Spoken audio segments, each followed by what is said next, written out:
तुम्ही पाहत आहात MCN न्यूज मराठी।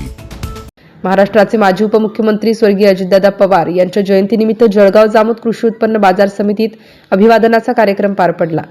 यावेळी वृक्षारोपण करून पर्यावरण संवर्धनाचा संदेश देण्यात आला, तर महात्मा फुले कन्या शाळेतील विद्यार्थिनींना शैक्षणिक साहित्याचेही वाटप करण्यात आले। बुलढाणा जिल्ह्यातील जळगाव जामोद कृषी उत्पन्न बाजार समितीच्या सभागृहात 22 जुलै रोजी महाराष्ट्राचे माजी उपमुख्यमंत्री स्वर्गीय अजितदादा पवार यांच्या जयंतीनिमित्त अभिवादनाचा कार्यक्रम आयोजित करण्यात आला। कार्यक्रमाच्या प्रारंभी अजितदादा पवार यांच्या प्रतिमेला पुष्पहार अर्पण करून उपस्थित मान्यवरांनी विनम्र अभिवादन केले।